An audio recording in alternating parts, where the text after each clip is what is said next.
Hello, my name is Peter Cinnamon, and you're very welcome to a podcast which is all about the Irish League, where it's pretty tight at the top at the minute. There's barely a point which can be spared. Just tell Coleraine and Glentoran that. They seem to have missed that memo. The Blues, they got back to winning ways over the weekend, as did Portadown. Meanwhile, Larne and Cliftonville, they just continue their hot streaks which they're on. There's even some transfer murmurings for us to sift through on this, your latest weekly edition of Kicking Match. Gotta give a bit of love to our boy Barry Flynn. He's been in touch with me. As you know, he's a regular on this podcast as well as the radio, and he is going to be a part of a panel event in Belfast on Thursday the 4th of December. It's happening in the Sailortown area of the town. Seaton's with Sailortown on Thursday evening the 4th. Next month, maybe this month depending on when you're listening, as in his event marking the 100th anniversary of the death of John McCready McAleary. He's the man that got things rocking and rolling when it comes to football here in this country via Cliftonville. So the Cliftonville fans are nodding along going, oh yes, we know what that is. A panel happening there in Belfast. Barry Flynn is going to be a part of it. Our mate Jared Lawler is going to be a part of it, as well as others including Graham Fitzgerald and Laurie Watton. So, as I don't have an event happening over the next while, between now and the end of 2025, not that I didn't try, go ahead. That might interest you. If you're listening to this podcast, go check it out. Get your tickets on Eventbrite, as you know how these things go. If you get your ticket, you're nailed on, you're locked in. Otherwise, you could be very much disappointed. But let's get down to business for this week's pod. And I start with a question. Are you humbugging or are you reaching for the play button on Mariah, David Watt? Definitely at this stage, still humbugging. 1st of December. That's fair. Maybe this year, the 30th of November, because it's a Sunday and we'll put the tree up and that sort of stuff, but nothing before then. Are you in better form than you were maybe the last time I was speaking to you when it comes to your dear Glenalvon? Maybe. It's a bit of a conundrum at the minute. There's definitely some improvements regarding morale and that sort of thing, but unfortunately we haven't been able to string a row of results together, but we'll see. Well, as the tide rises in one place, it lowers elsewhere, and you were somewhat of the pendulum swinging forcefully against Glentoran, and with that fell swing, they've got another biff, and it happened on Friday night. I don't know if you were able to stay awake for the entire game. I struggled, as Dungannon went up to the Oval, and, did one. They looked very organised, very strong, and unfortunately it was another one of those games for the Glens where they kind of play it about, slow things down, but just don't really have that pulse, and they rarely got out of maybe second gear. This didn't look like there was any kind of spark, and in the end it's a corner which does them, and from there, being 1-0 down, they were chasing the game, and I think proven by that game where, well, you did 2 on them before they really woke up. It was just too much of a task for them to try and pull it back against a team who was happy to sit back and take on, which honestly was a bit of a meek wave of pressure.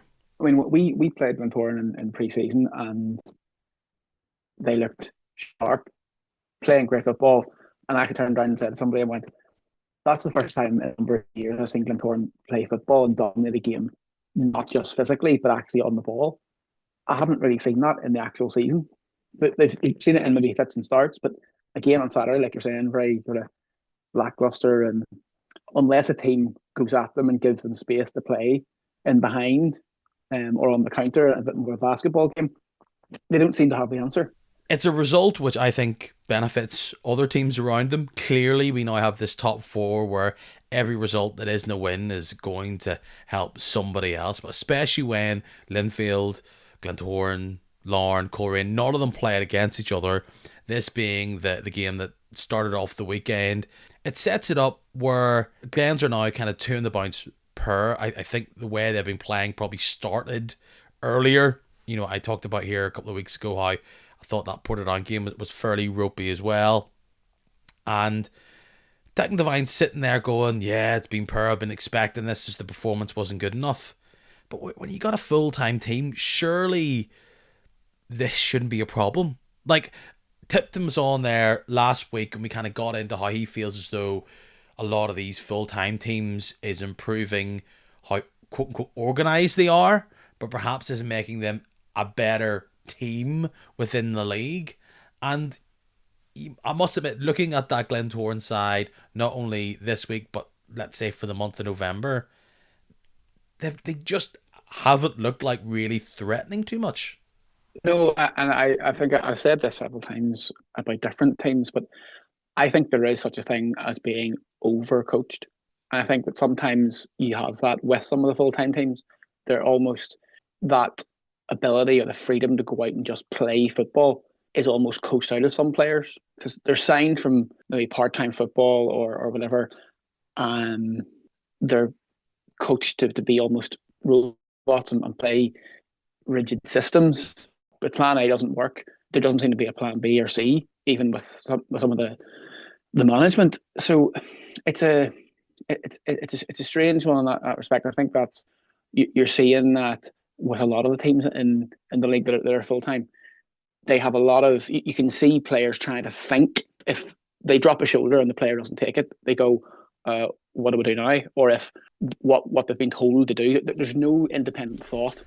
Like, not to describe how a football game works, but time and time again, I feel like with Glentoran, they're picking up the ball, let's say, kind of 10 yards, 10, 15 yards, either into their opposition half or away from the edge of the box. And they're just getting to that point and then stopping. And then everybody else just stops. And at that point, it's kind of hitting hope. They at the minute they're trying to break through these lines when you take a team like Dungannon, who I would argue is probably one of the most organised teams in the league, you're really hoping for something to try and help you break through. And you might actually argue the goal that Dungannon got from the corner, it kind of comes from nothing. It's that bit of luck that you need. But Glentoran surely should be building a side that doesn't just need luck, but can actually do something to impact games. Now, there is some players in this side that maybe are built to be kind of focusing on being solid rather than great. But even when I try to remind myself of the highlights, because I tell you what, during I struggle to find any, what's being shown back are just lumps into the box. I know they've got Hubin and that's a game plan itself, I get that. But Dungannon were happy to see that all day, at home. And I know they kind of are a bit up and down at home, right? But they go up against Portadown side, get an early goal, then they're pinned back and in a panic. Against your lot, they get diffed on the nose early and they couldn't do anything to break you down. Like, by all accounts, you have the worst defence in the league, and this team had no answer, had no key to really break you down. Like that's the problem. We can talk about all these teams and have this quality player and that quality player, but for all the player that they have, they don't have the ones that are unlocking these teams. If you're not going to break you down in that respect, there's no hope. And it seems to be rinse and repeat for Glentoran over the last number of years. Is the same sort of every year. There's a bit of hope. Bring a couple of players in. Oh, that's going to be the key, or this one's going to be the key, or like as I said, even watching them in pre-season, they look brilliant, and then when it comes to it, they just seem to go off the boil, or it's just a strange thing. And I think if I was a Glentoran fan, I'd be very frustrated, especially with the money that's been invested, that there doesn't seem to be very much return. Yeah, you're not looking at it and going, oh, lots of great youth players that are going to be the future. You're not looking at it going, well, it's an exciting team to watch. It's better than being out of it and not being in the top four and being touted as this great team. And look, they've got games in hand against Coleraine, who's top of the league, and they're there and thereabouts. And it really looks as though no one's going to trouble maybe taking them down. But the question is, I'm starting to wonder who the real Glentoran is. Is it the team that maybe started a bit slow but had a bit of magic from Jordan Stewart? Or did Jordan Stewart produce the magic to kind of make this fairly turgid team look a bit dangerous? I'm not sure, is the honest answer. Jordan Stewart has looked as good this season as I've ever seen him. He really looked like he's back to the player that he was before all his injury problems. But what one player doesn't make a team, we know that, and it just seems to be, as you're saying, they're waiting for the moment of inspiration from him, and then for the ball to break and somebody to lash it in the net. Yeah, it's like, where was that David Fisher from? Is it even a season and a half ago, a season ago? I mean, you forget, you forget he was even in that side now when you see him coming on late. They have names with the ideas that they were going to do this, wasn't it? It's the likes of Patterson and the likes, but it's not there. It's not there, and maybe it's just a bad patch, and they need to reset themselves and get a few more players back fit, fighting again, and Declan needs to kind of go back to the drawing board. I mean, this is not a disastrous result.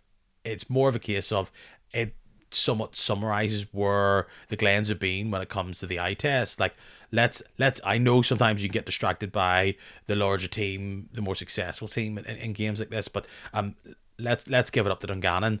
They had a horrible start to the season, but they've very much found their footing ever since. And there's been the odd blip here or there, but to my eyes, watching it, and again, I'd rather not repeat it. Rodney comes in and does a number. I mean, he gets that side working. They look very calm. They look very assured, and they were just waiting for their moment. And they looked to be the team that was more dangerous, and were very much set up to, you're going to try and push up, and we're going to break through. And they had their moments, and maybe it's a bit of luck from the corner, but oftentimes these games you kind of make your own luck.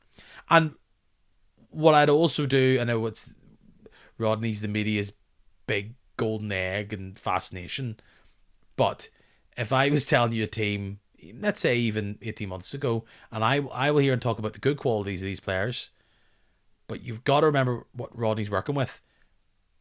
Danny Wallace, who was shown the door by Glentoran at the centre of your defence and has been for a year and a bit, and Tiernan Kelly in midfield, who was relegated. I don't know if there's many other teams in the top four would be biting your hand off to take on Tiernan Kelly, but he was doing exactly what he needed to do on Friday night, and it's the eyes of Rodney and his coaching team to go, this is where we're going to get the most out of this player. I do like Tiernan Kelly, I say that, I do, but he's getting the most out of players like that. He does, yeah. I mean, I think he has a good balance. Again, the whole, as I said earlier, overcoached and too much information and all that sort of stuff. But when you go back to what you're saying about Danny Wallace, there were a lot of people very surprised that he was let go. I do understand why, because of some of the performances that he put in over the course of a number of months, and he was at fault for a few things. But when you look at it, it probably was more a case of he was the fall guy because he was the last defender that was exposed. So you could argue that the rest of the players weren't doing enough to protect him. Yes, he was often the guy that's looking at the goal, distraught in the frame, and looking around at somebody else going, "Oh, guys," which made it look like his fault. It was like the likes of a Frank Sinclair back in the day scored all those own goals because he was the only one going for the ball. do you know what I mean? The rest of the boys just left it, and he was the one trying to make a challenge. It wasn't the only defeat for a team in the top four. Coleraine, top of the table. You may say they have played the games other teams haven't, but they go to Solitude and actually pick up where they left off for the past, was it 5 years or so, by not getting a win. In fact, they lose, and you've now got to say, crisis at Cliftonville, what crisis? Unbeaten in 4 games, and they've been able to collect 10 points in that time, and this was clearly their biggest test, and they stood up to the marker. Like, we've seen these performances from Coleraine, but let's give some shine to Cliftonville. They're clearly on a better run than they were earlier on. The players on the team sheet might not wow you, but Magilton and Co are getting something out of it, and maybe are being able to brush off and pick out some future gems. Hawthorn seemingly being one of them. Solitude's always a difficult place to go, whether Cliftonville are playing well or not. And it just seems that, as you say, they've had a Coleraine number for a number of years. And they looked good value for it as well. Like they again go back to the whole playing football, having options, different plans, and all of that. When they had to, they dug in, defended well, and then on the break, and obviously when you have players like Hale in there that and Hawthorne, like you're saying, that can unlock a defence again and find a snapshot that finds the bottom corner. It's it's a good recipe. And as you say, with all the stuff going on behind the scenes and off the field, they found a way to galvanise themselves and just focus on getting back to playing football and winning matches. As you say, 10 points in 4 games, they're now well clear of the relegation zone compared to where they were a few weeks back. And it's strange because at that point, some of the teams in there are going, "Oh right, okay, this is a bit strange. They weren't that good last season. Maybe they're in a massive decline, but they won the cup the season before, so it's sort of they've kind of got that monkey off their back a little bit more, where they were expected to do a lot better and kick on after winning the cup. But I've said it before, and it's been said plenty of times on here. They lost a lot of players that won that. Looking at it, there would have been a point of view that actually top four's there and fifth to 11th could be this mid-table model, as Mark McGuigan called it, and I quite like. But actually, if you look at it, Cliftonville and the Swifts are starting to somewhat push on, and in a few weeks, maybe before Christmas, they can look at maybe closing that door behind them. Like, Cliftonville's up there on 21 points. Interestingly enough, they've only played one more game than Linfield, but they're only 4 behind. Maybe that says more about the way Linfield's season has gone. They're only 3 points behind Dungannon, having played 2 games less, and they're above Ballymena, Bangor, Ports, Crues, Carrick, all those ones, having played minimum 2. They've got one less game than Crusaders on there. So actually, yes, the results have not been good, but this little flurry has done them the world of good. And as much as they are still pretty far out, I would say, from the teams in that top 4, maybe even being within arm's reach of them, I do think if they can get a bit of a run, they can feel a bit smug of themselves and maybe feel, maybe we can jump up there. But to me, Cliftonville and Dungannon, specifically in the past few weeks, being able to get 3 wins across 4 games each, they're saying, you know what, we're actually a bit better than these other teams, and especially those games in the pocket. Cliftonville can put that brief as it was flirtation with 11th and 10th somewhat behind them. Now, it could all go belly up as it did there after the first few games of this season, but you've got to look at it and say they draw against Linfield, they're able to beat Coleraine. They'll take all comers now. Yeah, especially at home. They are a formidable force at home, and certainly a force we reckon with away. But it was certainly a strange one watching it back. It just didn't seem like Coleraine got in down the sides quite a bit, but through the centre, Cliftonville defended quite well as well. It's always been something that I've seen. Johnny Alice is a quality defender, but at times again he's left exposed, and you find sometimes Cliftonville are having to go and score 2 and 3 goals to make sure they win a game, or they've been caught late with an equaliser and drop points that way. They've shared that up a wee bit, and a 1-0 win could have been more, certainly with the chances that they created on Saturday. They were unlucky to only score 1. Yeah, like I don't want to try and just say hindsight's 2020 here, but it's starting to feel a bit more for Coleraine is that they probably need, if maybe the past few weeks or anything to go by, they've only got 1 win in 4. They probably just need to be a wee bit better around starting early, because as much as we can say these teams below the full-time teams are making it difficult for them by firemen at the back and laying deep.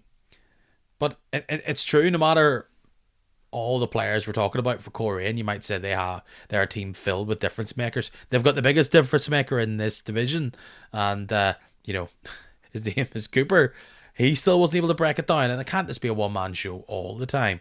But clearly, people know if they're going up against Coleraine, they're going to be in for a difficult day at the back. And on this occasion, they just come up empty handed. I think until we start to see all these teams really on even pegging when it comes to games played, it's hard to really see who's doing well, who's doing poorly. And as we've talked before, there's a number of these teams are really yet to play each other right at the top of the table. But Coleraine, look, by the time most of you listen to this, it'll be already over. So, maybe Larne have done wonders here against them, but they've kind of had their slippage now, and they need to look a bit more formidable if all this talk of being one of the favourites for the Gibson Cup is actually factual. I haven't seen them a couple of times now this season, and in pre-season as well. The games they've won, as you say, they started early and they've scored early. That's easy advice to give. I'm sure every team that starts well usually wins. But I mean, it's kind of a cliche, but at the same time, there are teams that don't always start well but find a way to win, and I think that's probably been saying an undoing is a bit harsh or a bit much, but they do have that kind of, because they're still new as a full-time team. A lot of incomings outgoings over the last couple of years and it takes them a while to gel in that respect. I think that they're still doing really well to be where they are, but at the same time, do they have that togetherness that if they don't start early and blow teams away, to dig in and to grind out a result? Not always, and obviously on Saturday that sort of proves that against Cliftonville. That could really be the difference come the end of the season, and that's what many people probably felt was going to be their undoing if they're not going to end up lifting the Gibson Cup. It's probably the fact that they just don't have that grit or that experience and have those seasoned campaigners. Yeah, we have the names that we've talked about, but do they have it through their spine? And if you look at Linfield, and despite all the talk of crisis and all the doom and gloom that's around that club, you look at that team and say, hey, the one thing they do have is people who know what this whole title race thing is all about. And look, hold my hands up. I was the one, and I wasn't trying to be contrarian about it. I actually thought maybe that game against Bangor, they were probably going to be on shock watch. And it was made difficult for them because they go in without Offord. And you add in a suspension or two, you kind of think maybe this could be a difficult day, with it being McKee and Fitzpatrick being the ones to try and get you the goals, because Offord, when he is raring to go, he can be a difference maker, and especially against a team like Bangor, you have a fairly turgid back line. You could see Offord kind of having a bit of a field day. It wasn't easy, but like we've seen since the start of millennia, Linfield got the goal, hold on, and it's easy peasy lemon squeezy 3 points up the road, Mr. Healy. If only it was that simple. Play a football game, win football game. Striker scores goal in box. Sounds great, doesn't it? But no, I mean, Fitzy's a really, he is now a seasoned campaigner, you can say that, and there's a reason why he got the move when he did. Lots of question marks over at the time, and he probably still doesn't have some fans at Linfield, but again, he knows where the back of the net is. He knows how to be a target man, and I think actually when him and Offord do play together, they complement each other, and he can add to Offord's game. Now, obviously, Offord wasn't playing, so that puts a lot more pressure on Fitzy to be that central striker and be the focal point. Different set of player in the key beside him or whatever, but again, he scored and they won. What a way for him. I mean, that's a striker's goal. That's what you want. You want to create positions. It's a wee knock on, but he takes it down, flips round, and I'll be talking about a game later on here about how I just thought, unfortunately, it's those minor moments, those quick moments, those half a second moments in the striking department, which can often be the key difference. And look, I thought Linfield held their nerve. Bangor do what they're going to do. They're going to be dangerous from set pieces. They're going to squeeze by if you're not being careful. And I'll give a bit of credit to Patrick Solis Grogan. He comes in late on, due to injury there at the goalkeeping position, and he's brave taking on McKee in that first half. And for a team to go up with this goalkeeping tandem, it's not bad, is it? They surprised a few teams. When you look at the players, they signed well. I know they probably signed half of our old players, but um, they definitely have signed people who know what it's like to be fighting the bottom of the league, but also then to be playing further up as well. That they've really had a good blend of youth and experience, both already there, but also in their signings. And kind of go back to what we're saying about Coleraine not starting and taking chances early on. If Ben Arthurs takes that chance that he has early on, and there's a couple of others there, we're talking about a completely different game, and they possibly could have shocked Linfield. But it just didn't happen.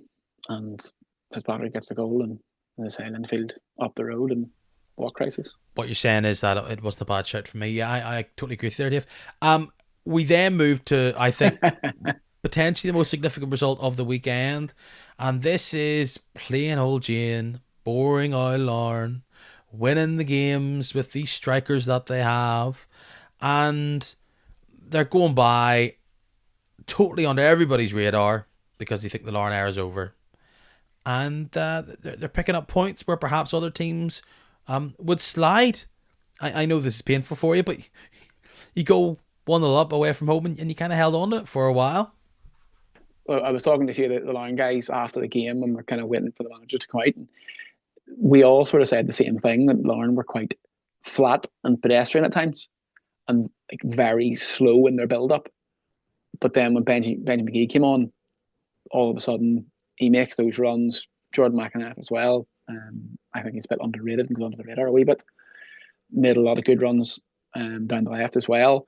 And that created more space, put us under much more pressure, and that's where the winner came from. The difference between the two sides, though, simply, like you're saying, is the plethora of attacking options that Larne have and that we don't have. It's simply why we are where we are, creating loads of chances over the last number of seasons, but just nobody up front to put them in the back of the net. McKendry's probably going a wee bit under the radar. He's kind of the glue that connects up a lot of that side. He can be a bit hot and cold for that team. You said it, amongst the players they have, they can change it. It helps that they have nice youthful legs. You're talking about whoever it may be on that given week, O'Connor, McGee, Lusty. But clearly that was what the difference was there on Friday. And look, what a big leaping header it was from Cartwright to get the goal, and then probably disappointment the way the equaliser went in, and it wasn't totally at the death, but watching the game live, did you feel as though this is a bit of a when, not if, when it comes to Larne getting the winner? Yeah, there was definitely an air of inevitability about it, because aside from a couple of games this season, we haven't scored more than one. So you're sort of going, right, 1-0 up. If we're going to win, it's going to take a really strong defensive performance in the second half. Within 40 seconds, we give away a free kick. Within another minute, game's level. And you're sort of going, oh. Because all the optimism and the buzz that we had at half-time straight away goes out the window. The half-time team talk is in one ear and out the other because of a silly foul and then switching off, not defending the second ball. And from then on in, it genuinely was a backs to the wall sort of performance. Not too dissimilar to the last time we went the end of earlier in the season. And Larne just found a way to score a winner. And again, the same thing happened on Friday night. It wasn't overly pretty from either team, but I don't think there genuinely was much in it, footballing wise. It was just, as I said earlier, the fact that they found a way to put the ball in the net. I think it's a big result for Larne just to get that, because clearly going a goal behind, that gives you a bit of potential thrust there, but they're able to sneak in and get their result. Fine enough, I forgot to talk about the red card in the other game, but we can talk about one red card here. Now, it's during what we'd probably call in American football terms garbage time for Randall getting the red card, because it was like the 95th minute. Yeah. But that was a bit of a chopper, wasn't it? Yeah, and I think I didn't realise he was quote unquote that type of player. well, he's savvy. You know, he's a very clever player, and that obviously translates into that side of the game as well. But often what you find is those types of wee niggly ones don't always get booked. Especially with the whole a second yellow has to be a higher tariff and all that sort of rubbish. I've had many a conversation with referees about that, about the need to have, a foul is a foul, whether it's in the first minute or the last minute, whether it's the player's first foul, whether it's, all of that sort of stuff. If you foul and it's a yellow card, it's a yellow card, no matter where it is or whether they've already been booked. If you're stupid enough to give the referee a decision, like Mark Randall was, then that's what happens. I mean, we had two earlier in the season, and then the same game, Barney McKeown and Harry Murphy, both of them gave the referee an option or an opportunity to book them again, and he took it. But that happens. And if you give the referee a decision to make, well, that's on you. That's not on him. Yeah, he sold it well. Al Randall, didn't he? He was kind of up, that tackle hurt me more than it hurt him. But if that's fair enough, a second yellow, potentially a big loss going into that top of the table clash between themselves and Coleraine on Tuesday night. Again, potentially in your rear view, dear listener. So we'll see if that has an impact. Let's go back to that Glentoran game very quickly. Russell, yeah. Red card for taking out a man. I wouldn't say it was violently, but he did stop an attack fairly high up within the opposition half. Straight red card for him from Mr. Shane Andrews, who has been at the centre of a few disputed red cards in his time. He has. I'm sure I've disputed several of them. But not today, I hear you. No, genuinely not. Aspire, Dave. But genuinely not, because I have long advocated for more cards. I know that sounds like, oh, you're going to ruin football because you're going to end up playing six-a-side or whatever. You're going to have matches abandoned. But to me, that's on the players more than the referee. Again, if you're going to give the referee a decision to make, well, that's your fault for not playing the game properly. If you're going to go and try to take somebody out rather than play the ball, that's what the yellow card system was brought in for. I'm not a huge fan of and it's where I personally think there needs to be something between a yellow and a red. I know people talk about it all the time, whether it's a blue card or black card or whatever, but maybe a form of temporary, a sin bin sort of system where if it's more than a yellow card, but it's not quite a red, that might have been an option there for the referee, because in some cases there is an argument there for it to be a slightly harsh red card. But at the same time, John Russell makes no attempt to play the ball. And that's what you think the red card's for? Yeah. It's a deliberate, and this is the thing, it's a deliberate act of foul play to take it's the whole taking one for the team. But to me, that's, the professional foul, all of those sorts of stuff. To me, that is anti-football. That's not football. And it's not making up for a mistake. And actually, it's I think Shane Andrews got it perfectly right. And I would say that even if it was against Glenavon, because I know that there's a lot of people that would dispute it and say, oh no, it was only a yellow card and all that. But personally, I do think that those sort of tackles, when you're not going for the ball and it's obvious all you're doing is trying to take the man out, that's serious foul play. It's not kicking him in the head, but it's serious foul play. Yes, but to counter it, it's not violent. It wasn't intention to injure, but it is cynical. However, it's cynical where it's not like you're going, well, he stopped what was going to be a very, very dangerous or nailed on attack. There was still so much to do from there.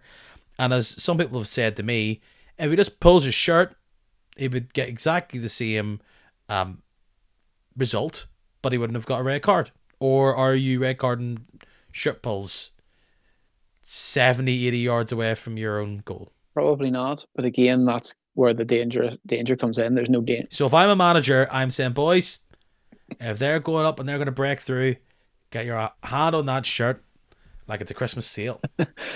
Jack Malone does that on a regular basis, unfortunately. And that's why he's third on the amount of yellow cards. In fact, he's joint top with Joe Crow, Bar Shelton top, and his colleague Michael O'Connor. So hey, as a Glenafton fan, you're a fan of cards because you see him a fair bit. Unfortunately, it happens when your backs are against the wall quite a bit. But no, I mean, I understand why people are saying that it should only be a yellow. But again, that's where the argument the other way is, well, if somebody goes in and makes a genuine attempt to play the ball and they're a bit late, or the player nicks the ball away, or it's slightly mistimed, or whatever, that's a yellow card. And then you're saying somebody who goes and clearly takes somebody out is also a yellow card.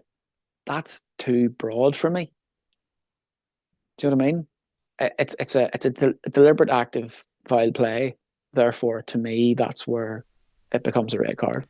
Well, if you are a Glentoran fan, you'll be keeping your eyes out for this in other games because you'll feel as though it does set a precedent. Yeah, like how much did it impact the result? Yeah, like how much did it impact the game? Don't know. The game is over. When that point, there was maybe 12 minutes to go there. So it was definitely a talking point and didn't make me think, oh, this has to be a red card, referee, at that point. But maybe it wasn't a dirty heathen. game. No, maybe I'm a heathen living in the past.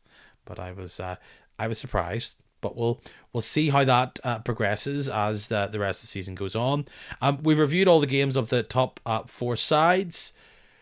At this early checkpoint, who you like in the look of? I still think Coleraine are the team to beat, provided that they don't panic and things fall apart. I don't think they will, but on Saturday they did show signs of weakness that they maybe haven't shown in great swathes this season. They were a bit vulnerable, certainly with the counter-attack that led to the goal. But I still think that they have enough quality there. Larne will continue, I think, to grind out their results. Linfield will probably be just about thereabouts. I think them signing Isaac Bird was a really smart move because I do think he could potentially be a long-term successor to either or Shields and Mulgrew, but they'll need to have another couple of players in there beside him as well in that respect. But I think that's certainly where they will probably end up. Their season will be defined by how well their midfield does and whether they can find the legs in there. And probably how they do against the top teams. If I was to do, and this is another American sport nonsense here, if I was to, rather than look at the table, if I was to do a power ranking of the top 4, I think Larne's top of that, followed by Coleraine, and I would say just based on where we are in the week that we're in, you probably do Linfield ahead of Glentoran. Glentoran look like they are massively descending, but only because it looks as though all of their boring but getting victories play was not a case of they're winning despite playing badly. It might be a case of they're sneaking wins despite lacking quality. So we will. Yeah, I probably would agree with that. And I think they're probably just slightly better than they have been in recent seasons, and that's why they're getting the wins. It's back to prove it, boys. But look, next week will be another week. I was at this game actually between probably the most interesting game maybe of the weekend. It was Ballymena against Crusaders. Ding dong affair, back and forward. If it sounded as though I was being hyperbolic on the radio, I was not. I had a ball watching this game. It was just a bobbly pitch.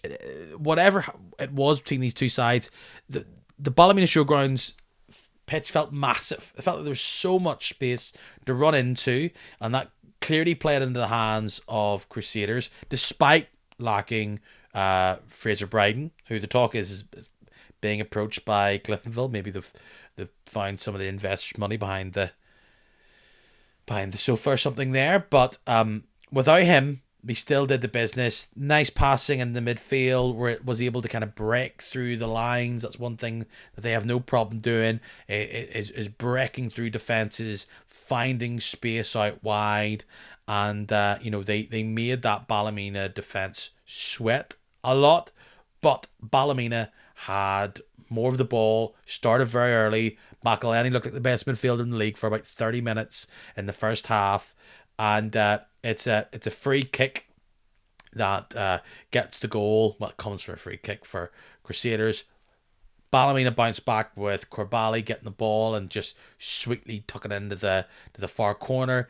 It's a mistake, which then eventually leads to Crusaders jumping in and taking the lead in before half time.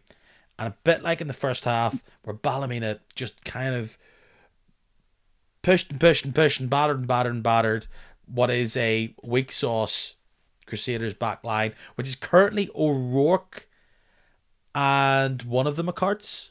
And that's really not that's not the plan. The plan is Weir and maybe Barr, right? So they've got a wing back, an experienced wing back, and a young fella at the back. You can see why it's not particularly going well back there. But Ballymena had enough chances to win that game 5 times over, but they just lacked that killer instinct. This Ballymena team could be something. Now, I think they themselves are a bit turgid at the back. With experience comes, maybe you might say, not fragility, but they're set in their ways, and they can't react as well. The nippy boys are difficult, but if they had a striker, I think they'd be finishing off these games a lot easier. Because unfortunately, this didn't have that presence up top. Because the chances were there, but they were being ballooned, or there was a second too late, and they just didn't. We talk about Paul Neal. I don't know why Paul Neal keeps being connected to this side. Paul Neal was in this game; he would have had a hat-trick. At least. But they had success again. It must be quite frustrating to be a Ballymena fan, because they've spent a lot of money on a lot of good players, and they do play good football. They do generally they create lots of chances, but as you say, it's that cutting edge. It's like you're saying, Paul O'Neill goes there. Fitzpatrick's in that time, he scores a hat-trick as well. It goes back to the what we were saying earlier, goals win games. You have one decent striker in there, and they're finishing off teams left, right, and centre, and they're probably going to sit comfortably, where the likes of Dungannon and that are now, pushing up the table, eyes on maybe sneaking into the top 4. Unfortunately, a game on Saturday that they probably should have won. Oh, they should have won. They were up against one of the leakiest back lines that can be got at and were got at, but it didn't matter, because there just wasn't the same kind of instinct, or there was a dodgy touch or whatever. And at the minute, despite having McElhenney and Jarvis providing a midfield I think other teams would very much like, and being, there's good pieces at the back in the sense of Clark's there, very, very solid. I thought that was a nice performance from Joel Thompson on one wing. Torres, very serviceable on the other. It's all for nothing if you're just hitting the keeper with your shots, or you're taking 5 minutes to wind up. I'll say this about Crusaders. They could be in about a 30 million 4-3s this year, because they have got players who will punish you up top. I know we knew this. I have known this for the past month, but even without Fraser Bryden, Dunlop, Brooks, they've got players. And even when you're bringing in Forsyth, he came on in the middle of that half. He brings out a bit more stability in that midfield. They'll just be more difficult to beat. We'll do something that maybe other teams around that area don't have, and that is goals. Yeah, I think that's the one thing that will save them this season from being really in that dogfight. And they may not finish as high as they would expect, or the fans would have expected, but I think that's a lot of it can be down to injuries, and they've had to sign a lot of young players because they've maybe had a few seasoned guys over the last number of years that have had to move on or retire or whatever because they've lost their legs or that sort of thing. And I mean, it's a very, very different Crusaders team. Their identity is very, very different from what it was under Baxter, and even come back to when Baxter was playing for them. That kind of really big, strong, robust bullying teams in the submission. Now, like you're saying, there's a lot of tricky players there that, yes, they had obviously Paul Heatley and a few others that over the years that would have done that, but you expected a much more physical game. And I think, having seen them a couple of times this season, it is very different. And it's almost very strange watching Crusaders because you're sort of going, oh, that's not the Blood and Thunder game I expected. But they're still creating the chances in a different way. Still exciting to watch. I still expect them to be, coming into the season sitting. I put it like this: I think 8th is a brilliant season for them. I weirdly would happily watch Crusaders every week now because I think you're guaranteeing goals because they can score them, but they're also going to concede them. And yeah, you would say that they might be able to surprise the top team. I don't think they will, but I do think they can maybe get good results around them. So that's all good when you're developing young players like Bryden and co. Maybe there's an argument to be said, hey, do the offer trick, and if there's money made off Bryden, do it, because I mean, look at those stats. What? But 14 I and 13 league goals, the games. I mean, yeah, we'll see how that goes. I think if I was Crusaders, though, I wouldn't sell on the Cliftonville. But like, I would never want, no matter how much money Portadown had, and if they were, because I would never want us to sell one of our best players, possibly our best player. That for me would be like Peter Campbell going to Portadown, and I just couldn't see it. Oh, and I'm not suggesting they go for Cliftonville. I think there'll be other suitors. But but does that leave a massive hole then that they can't get themselves out of, because he's the one that's scoring all the goals? People said the same thing last season with Offord. The season before with Offord, he goes and it leaves a massive hole, but they seem to be able to plug it the same way they did when they brought him in. So their recruitment's been good in that respect. But excellent. I think recruitment overall has been excellent. They're weirdly doing something other teams can't, and that's pick out a striker. They've got you could play any of those front three. Brooks is being underlooked as well. However, they seem to have a very, very strong scouting network in the Scottish market. Yeah, well, find a defender, boys. They're probably cheaper. They're probably more expensive. Find a defender. I think they've been unlucky with injuries, but the players are being injured are the experienced ones, which you should kind of bank or at least consider with all those players, because that's often what comes our way. Final game of the weekend. Niall Curry goes to one of his old stomping grounds in Taylor's Avenue against Carrick. Chatting the radio there that there's pressure on him based on kind of some recent results. They weren't able to defeat Bangor last week, but they are able to do it away from home against Carrick. A significant result, definitely provides a bit of a swing in that part of the table as they lift off bottom, 11th, or kind of bottom of the middle, as we're currently looking at. Results all going the wrong way for Glenavon, and are able to stick Carrick Rangers exactly where they were now. Carrick Rangers have 3 games in hand, but shows you actually probably how vital those points are at the minute. I think I actually think the Carrick were a bit unlucky in the end. I'm not sure how offside the goal actually was, but it probably was when you watch it back. And if you just watch, I do think that the Carrick were very unlucky in the end, because again, it was a very even game. I'm not sure how offside Gallagher was, but at the same time, he doesn't move, and the players seem to all go back towards the Portadown goal and play him on. So he probably was offside.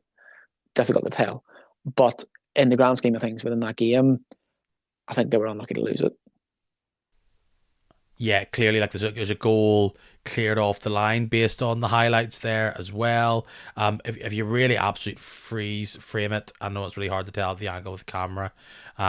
It looks as though it was offside, but that really could have put the squeeze in on Portadown, and now, despite them having the games in hand, Carrick, they're in a position where they don't want to be, and it's clear a lot of these teams are all going to be massive rivals. I don't know. From a Glenavon point of view, do you just want one of these to sink like a stone and then try and pick them off, or you stop believing?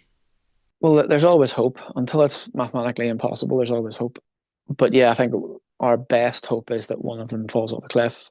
From our perspective, yeah, I think we're looking at maybe a Portadown stop and picking up those results.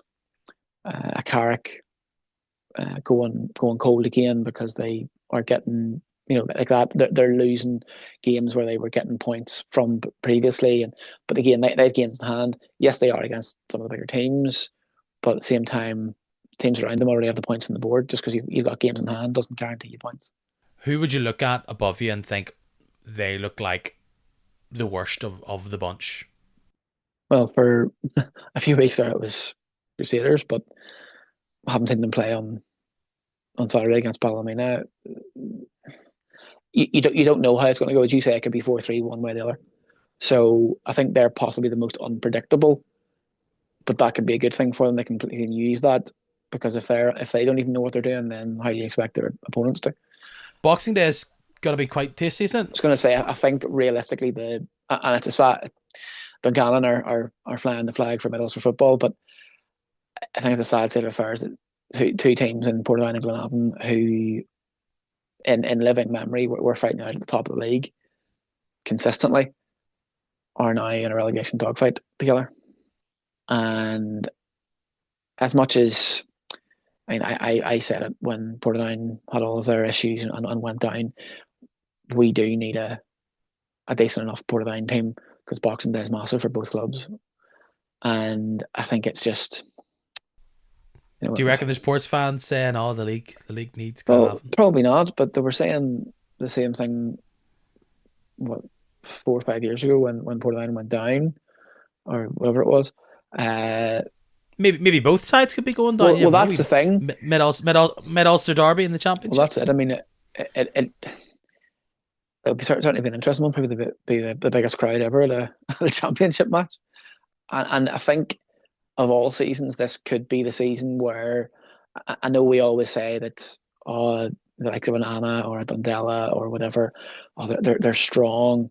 But then when it comes to it, even when Ballymena played Stute and Ballymena were one of the worst, had one of the worst seasons of any top flight team in a very long time that didn't finish bottom.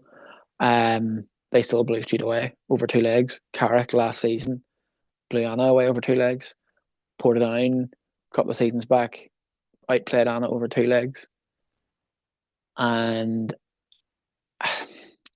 but I do think this season is possibly the closest that some of those other top end championship teams have been to the Premier League teams. We'll see what happens. That's the only way I can really put it. But I do think that it's a sad state of affairs. I mean, ironically, Portadown could finish 10 or 12 points clear of the drop, automatic drop, and still potentially go down. That's Like we put it there, like regardless of how there's only a couple of weeks to go really before Box Day. When you look at yeah. it, outside of Portadown getting 2 wins or whatever in the next couple of games, do you look at that Boxing Day game and think, unless we win that, that's kind of the door shut? Possibly. I mean, we play Ballymena. Like if neither you two, and you're the only two teams that have got played 17 games, which is why I'm focused on Portadown, because Crusaders and Carrick below them have played 2 and 3 games less, Yeah. respectively, and or they're only 2 points ahead and 3 points ahead of them. Like if neither team win a game and Ports were to win that, because it's 13-point difference, so a victory there 16. for Portadown would make it 16, and more importantly, closer to that 27-30 30-point mark, which I think's kind of the key one. I was going to say 30 points But is, to me, it will probably have you safe this season. yeah, so all those teams. But then I think it's going to be one of those weird ones where I don't think 30 points will get you above 10th. So I think it's very clear actually that'll be the case. So, Possibly not, but I but do think that sort of, yeah, that we have back-to-back home games coming up here against Ballymena and Bangor.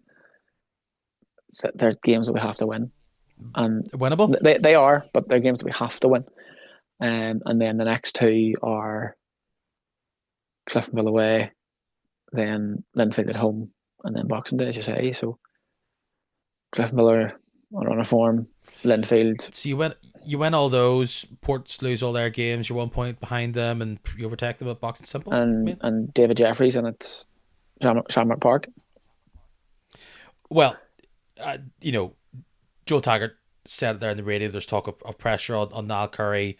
I mean, he lost his backroom team earlier on this season. It clearly hasn't been going as well as maybe that team would expect. You hear an interview and you hear talk of these players who are injured. Seems to be no UKEC for a while. Jim McCartan's been out pretty much all season by all accounts, bar maybe on Saturday. As the only team who has changed their manager, I guess, if you discount Rooney departing for reasons. It wasn't really a change because Gary Haven was there anyway, and he was probably the one that was doing most of the running. Do you understand any of this talk? Because at my game that I was talking to people around me at Ballymena saying, "Oh, have you heard talk on the radio there about this?" And they're like, "I can't believe that would be said."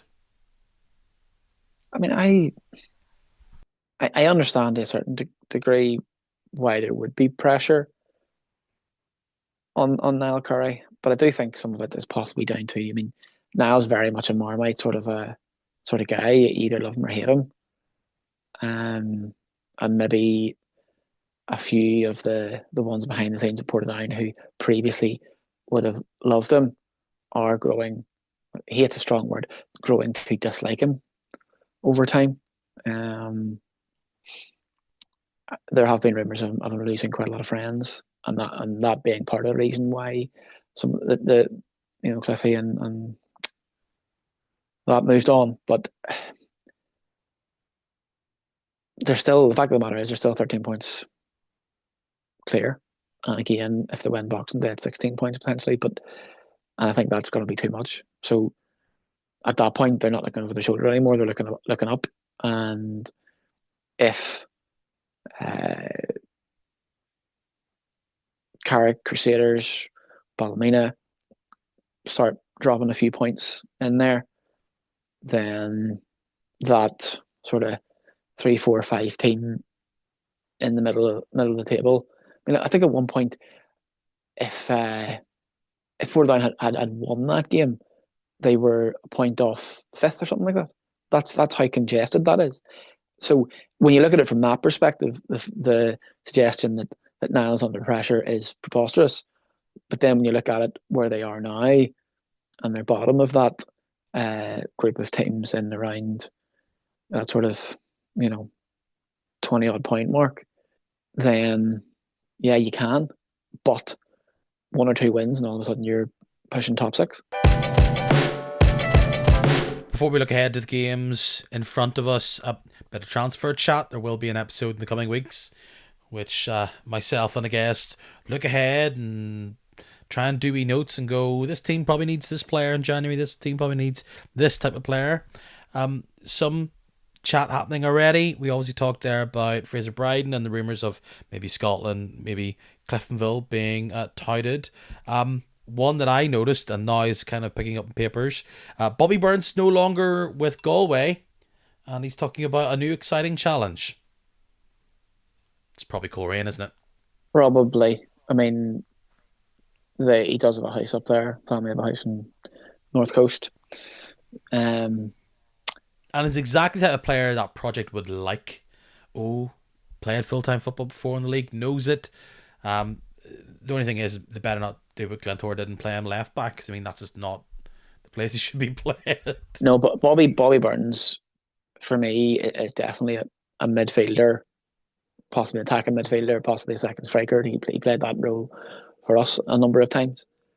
Um, I tell you what, the Blues could do with him, couldn't they? well, That's well, that's what I exactly was going to the say. midfielder they need. That's what I was going to He's a say. bit like that Laurie, Philip Laurie. Let's go for an older tech, like Aaron Burns type player that just breaks midfield. Use the analogy that I always use for us, and what I always look for in a good midfielder is that Kieran Martin legs, can get forward, can do the dirty side of the game, and can get in the box on the end of the odd cross as well. Um, I think obviously the if if it's money, it's Coleraine. If it's the chance for certainly immediate success, it's probably Coleraine. But actually, I think if I was Linfield, I would be breaking the bank to get him in there, because he then, Feels like a safe bet as well. well, it does, and I do think that he'll then take the pressure off the fact that Chris Shields obviously has a knee injury. Don't know how long he's going to be out for, and then Mulgrew.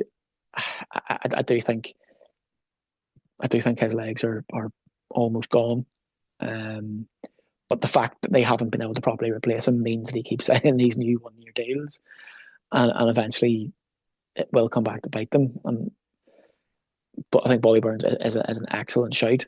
Linfield do have player like he's closer to Archer than anybody, but clearly he would be starting in a blank side. You start Bobby Burns above Archer, and maybe Isaac Bird, except the fact that Isaac Bird probably doesn't have the same kind of legs and real drive that he has, but they would occupy maybe similar pockets.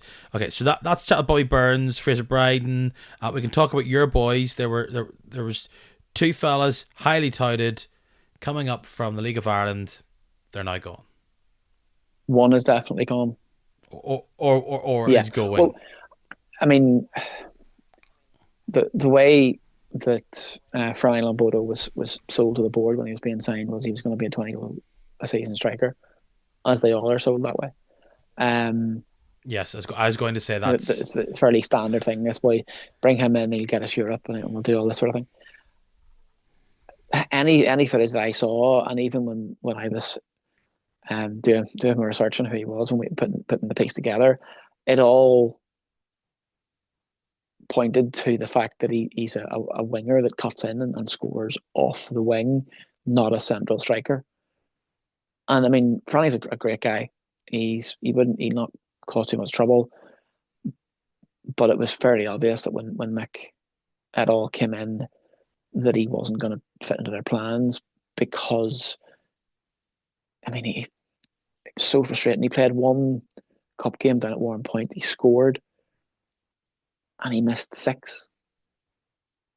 Like, he had 7 chances and scored one, and because of that, Sean Carlin ends up getting sent off because we're chasing the game at towards the end of it, and it's just so frustrating. The other side, Burdell Bosicani, I don't think he really got a fair crack of the whip under Paddy. He's had a bit more game time under Mick, but his loan was only ever to January anyway. And I think he'll go back and fit in quite nicely into the League of Ireland. So that frees up either two spaces in the squad or two significant wages for somebody that we're going to have to go after to put the ball in the net. Because I know it sounds really silly to say this, but anybody that has seen us play this season, apart from maybe the 3 or 4 games towards the end of Paddy McLaughlin, has said, combative, play good football, decent enough defensively with the odd lapse, but actually then going forward, once you get to the edge of the box, we're clueless, and with nobody to put the ball in the net, and it just ends up falling apart when we get to that stage. So it's obvious to say it. It goes when games, has been said several times, and that's what we need. Where that player comes from, as Mick said on Friday night, he's working on things, but you're hoping that you sign somebody either from within the league, which is possibly less likely, or somebody at the top of the championship who is hungry. Like, Ben Arthur's made the step up and hasn't looked out of place. For example, at Bangor, I'm not suggesting it'll be him because he's sign a new 3-year deal. Nor would he necessarily want to leave Bangor, who are doing quite well, to drop down in the relegation fight. But it's somebody like that who has a point to prove and could potentially play in the Premiership. Is that the more likely? You know, if we're starting the January shopping list episode right here, right now for Glenavon, it's clearly going to be a striker, and it's probably going to be closer to a either a development or a potential player with room to grow, opposed to the guy I never stop talking about with going to another team and Nathaniel Ferris come on and try and score 10 goals before the end of the season. Yeah, I mean, I would quite happily have Nathaniel Ferris. He's a Glenavon fan. Of course, have both. You know, have Dar Stewart from Loughgall and Nathaniel Ferris. You know. Yeah, I mean, and a player that we're sort of forgetting in all of this is Aaron Prendergast. He's still under contract at Glenavon. He's on loan at Loughgall and has been scoring, maybe not setting the championship alight, but he's been scoring fairly regularly. I would hope that Mick brings him back in January. And I think under Mick, and then having somebody like Doyler to put his arm around you and to give you that, make you 10 feet tall, the way David Jeffrey does with a lot of players, and there are other managers in the league that can do that. I think that's what AP needs. You just need somebody to put his arm around his shoulder and say, you're a goal scorer, you're a centre forward, go and do it, because he's done it in fits and starts. He just hasn't had, I don't think, enough of a crack of the whip at Glenavon.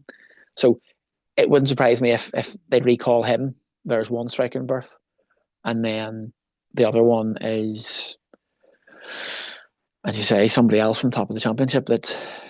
That's more likely, because then it means if the inevitable does happen, you have a proven goal scorer at that level that'll be come back up again.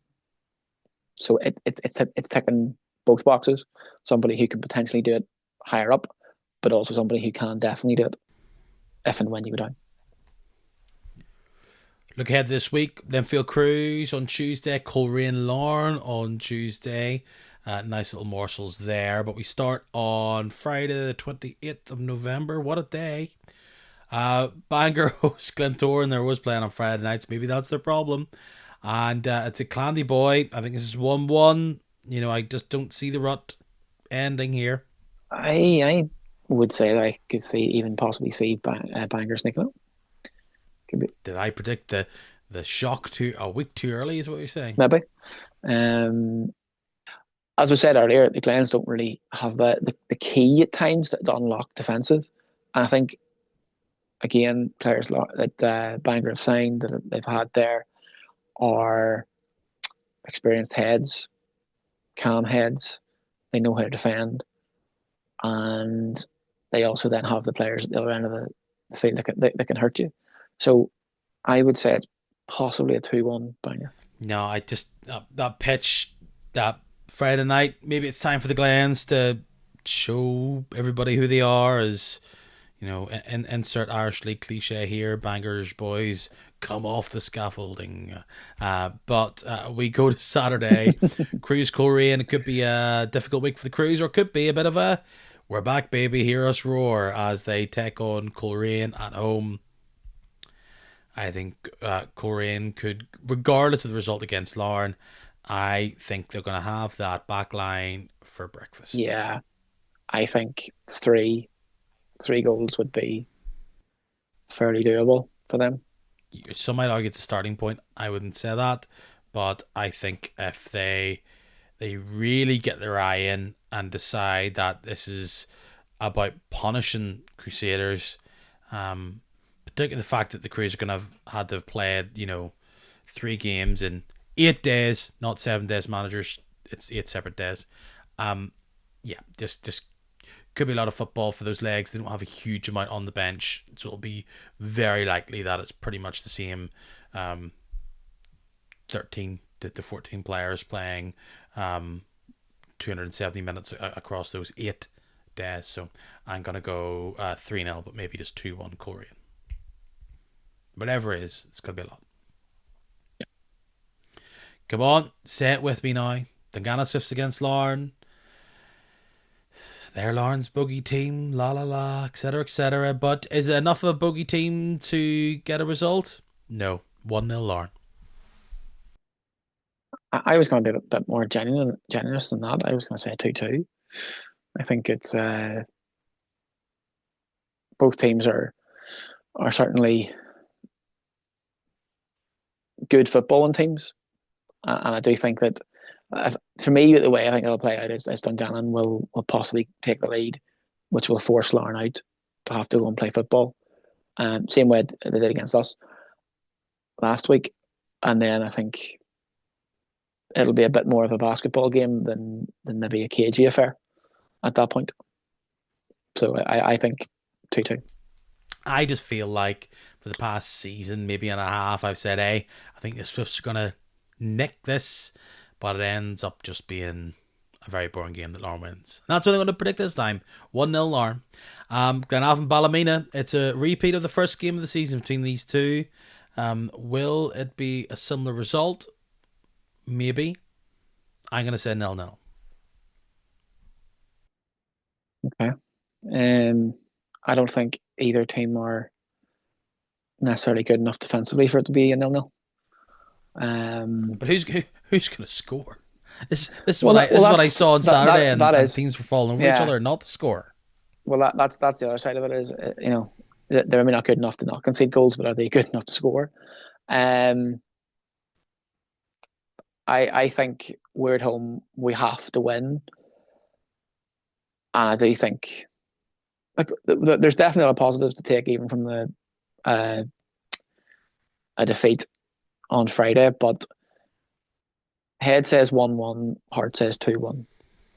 2 Glenavon. Pete says 0-0. Yeah, I could just see it being a bit rough up top and nothing really just going in as two teams make sure they don't lose the game. So, hey, I think it's definitely in the zone for Glenavon to try and get a result, but I think it'll end up just being Ballymena's lack of ability to try and get one. Saying that, I feel like I've covered this game 30 billion times, and it's rarely boring. And on this occasion, that's true. There's usually a lot of cards, which you would be delighted. You'd be like, oh yes, yellow card, 3 minutes in. That's what we need to see, referee. Let them know you're there. Let them know you're there. Get that card out. Don't let them not forget. Linfield against Carrick. Not quite. This is one of those 2-0 by half time kind of games, isn't it? This is the most Saturday afternoon standard Linfield win. Let's go to the other commentary game by 40 minutes into the first half kind of games. IMO. Like, are Carrick going to make this difficult on a big pitch away from home? No. Because I don't think they have the legs to do it. Despite the fact that I think Linfield could kind of mess around and try and play it around the box and do whatever. But if I was Linfield fan, I don't know if he's injured or for whatever reason, I would get your wee fella Taylor on and I would be running at this Carrick backline. Yeah, that's definitely the way to go. Kirk Miller down the right, low cross, Fitzy at the back post. 2-0. Up to wherever else. Yeah, no, I do think it's probably the most cut and dry of all the games on Saturday. That's the surprise there is if they don't win at home, because you say they have the legs, they have the ability to play around, but do they then go and take that for granted and mess around too much and overplay as they have done in the past? Possibly, but no, I think 2-0 is probably a fairly comfortable win. Even if it's 0-0, let's say with 20 minutes to go, I still think Linfield will find a way. Portadown Cliftonville at Shamrock Park. Cliftonville don't particularly like that sticky pitch down at Shamrock. Portadown have already got a victory against them this season, actually fairly recently. Like the form book says Cliftonville should get the result here, but I think this is going to be a wee sneaky 1-0 win for Portadown. Something I rarely predict, but I think they might get it here. I was going to say 1-1. for similar reasons. I know it feels 1-1. Yeah. It feels like there's not going to be a lot of goals in this game. Yeah, it feels like it's like for exactly the way you described. Cliftonville not able to necessarily play their usual passing game, and Portadown having to dig in and be a bit more resolute than necessarily. But then again, ball in the box, another header from Eamon Fife, you never know. Yeah, he scored a lot of goals, hasn't he? Yeah, like I remember people saying that they were surprised when he signed, and is that really the answer for Portadown? Isn't it? And he's too small for this, and he's that, and I was like, genuinely, I thought it was a great signing, and I was disappointed that we didn't go for him. I think sometimes Glenavon are guilty of not recognising the position that we're actually in and the sort of player that we actually need. Certainly when it comes to a striker. Too often the ball doesn't stick up front, whether that player is scoring or whether it's the ball sticking there to bring other players in. Our midfield end up with sore necks, as my dad would say, because they're watching the ball go over their head that often. And I think that's one thing that will probably, if it comes to it, will save Niall Curry, is the fact that Eamon Fife is scoring goals. And it will save Portadown is the fact that no matter what happens, he finds a way to bustle one in or score a decent header like he did last week. So I'll stick with the 1-1, I think. Fair. Dave, that's our lot this week. I think this is going to be the last time we're going to be speaking on the podcast in 2025. No doubt we'll get a wee natter in 2026. I'm sure. Much appreciated for all our chats, and maybe I'll see you at a game sometime soon.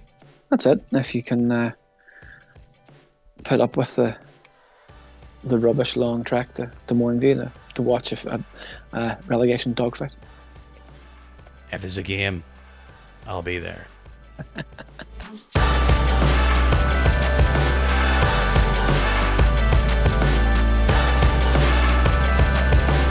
That's it, all done. Nothing to see here. Maybe something to hear in the form of me telling you at this point of the podcast, the end bit, that if you're not following this podcast, shame on you. Don't feel that shame.